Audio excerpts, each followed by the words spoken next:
Nasi tunalo lile neno la unabii lililo imara zaidi, ambalo mkiliangalia kama taa ing'aayo mahali penye giza.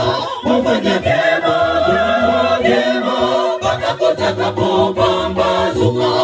Mfanye vyema mpaka kutakapopambazuka. Nasi tunalo lile neno la unabii lililo imara zaidi, ambalo mkiliangalia kama taa ing'aayo mahali penye giza. Mfanye vyema mpaka kutakapopambazuka. Mfanye vyema mpaka kutakapopambazuka. Nitumaini kwa vizazi vyote, Yesu Kristo ni tumaini. Kama taa ing'aayo kwenye giza, Yesu Kristo ni tumaini. Ingawa walikataliwa na watu katika ulimwengu ulioanguka, kama taa ing'aayo kwenye giza, Yesu Kristo ni tumaini. Nitumaini kwa vizazi vyote, Yesu Kristo ni tumaini. Kama taa ing'aayo kwenye giza, Yesu Kristo ni tumaini. Ingawa walikataliwa na watu katika ulimwengu ulioanguka, kama taa ing'aayo kwenye giza, Yesu Kristo ni tumaini.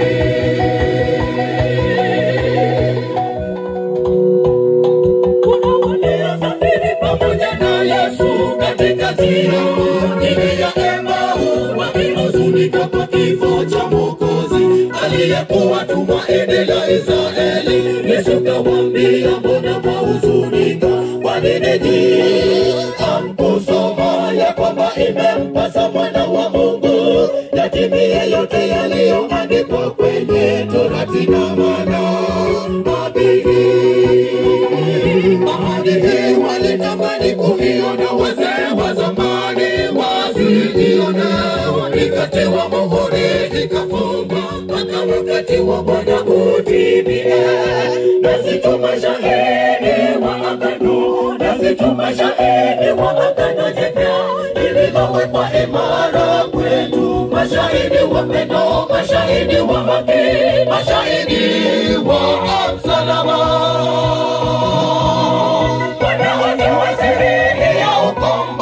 Ulimwengu kwao ni kitu bure, wautazama tu msalaba kama nyoka wa shaba jangwani. Wanaojua siri ya ukombozi, ulimwengu kwao ni kitu bure, wautazama tu msalaba kama nyoka wa shaba jangwani. Nitumaini kwa vizazi vyote, Yesu Kristo ni tumaini. Kama taa ing'aayo kwenye giza, Yesu Kristo ni tumaini.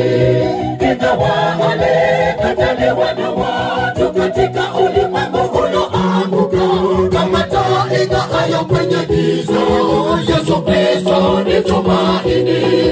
Nitumaini kwa vizazi vyote, Yesu Kristo ni tumaini. Kama taa ing'aayo kwenye giza, Yesu Kristo ni tumaini. Ingawa walikataliwa na watu katika ulimwengu ulioanguka, kama taa ing'aayo kwenye giza, Yesu Kristo ni tumaini.